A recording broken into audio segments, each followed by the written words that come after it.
रुपए की जाए, सब हाथों को काम दो, प्रति व्यक्ति 200 दिन के काम की गारंटी दो। मनरेगा मजदूर यूनियन हरियाणा उसका राज्य प्रेसिडेंट हूँ और हम कुरुक्षेत्र जिला से आए हैं। आसपास जो नरेगा संघर्ष मोर्चा का ये जो मूवमेंट यहाँ आंदोलन हो रहा है, हम इसमें शामिल होने के लिए आए हैं क्योंकि ये जो समस्याएं हैं मज़दूरों की, ये पूरे देश में एक जैसी हैं। हमारे वहाँ कुरुक्षेत्र में और हरियाणा में ये स्थिति है कि मज़दूरों को जो मनरेगा कानून के तहत जो काम मिलना चाहिए 100 दिन का, वो नहीं दिया जा रहा है। मात्र मज़दूरों को 20-25 दिन का ही काम मिल रहा है। औसतन काम जो मिल रहा है वो 20-25 दिन का मिल रहा है, जिससे गुजारा नहीं हो पाता। दूसरा है मज़दूरों का जो मिनिमम वेज है, जो दिहाड़ी है, वो 315 रुपये है। आज सरकार महंगाई इतनी बढ़ा रही है, 315 रुपये में गुजारा नहीं हो सकता। हमारी मांग है कि मज़दूर की दिहाड़ी कम से कम 800 रुपये प्रतिदिन होनी चाहिए, और जो काम है जो 100 दिन का दिया जा रहा है वो बहुत ही कम है। मनरेगा में प्रति व्यक्ति 200 दिन के काम की गारंटी सरकार दे।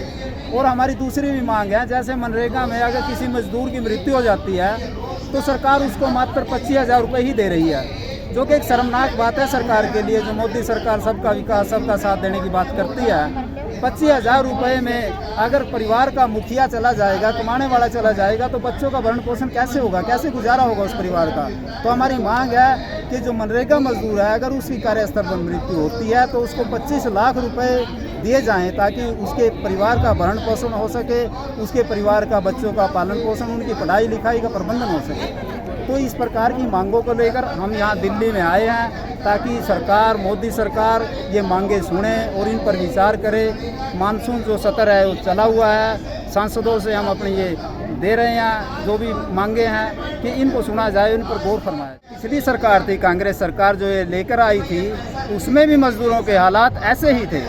उसमें भी मिनिमम वेज मजदूरों का बहुत ही कम था।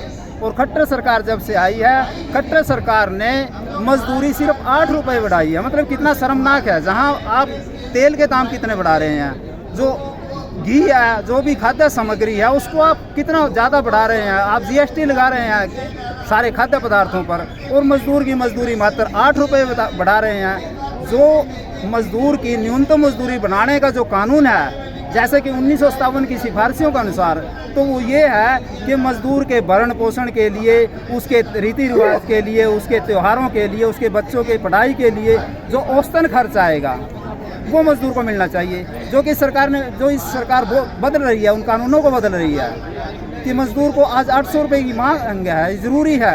ये मिनिमम वेज है उसका, जो मिलना चाहिए, जो नहीं दिया जाता। मजदूरों के पास सिर्फ ये है कि मजदूर एक राष्ट्रीय स्तर पर जिस प्रकार से आंदोलन जारी है, एक राष्ट्रीय स्तर पर एक ऐसा आंदोलन, ज़बरदस्त आंदोलन खड़ा करें, और इस सरकार के, चाहे सरकार कोई भी हो, चाहे कांग्रेस आए, चाहे कोई भी सरकार आए, वो मजदूरों को रोंदने वाली सरकारें होती हैं। और हम मजबूर करें इन सरकारों को कि वो जो कानून मजदूरों के तोड़े हैं, 44 श्रम कानून और 4 श्रम कोड लगाए हैं, उसको रद्द किया जाए। जो अधिकार मजदूरों के थे वो वापस लिए जाए, और जो मजदूरों की मांगे हैं उनको माना जाए। और जब ये आंदोलन एक इस तरह से, जो ये पहला पड़ाव इस प्रकार का चला है, अगर चलेगा ये आंदोलन, तो सरकार को मजबूरी में मांगना पड़ेगा। यही उसका एक मात्र विकल्प है।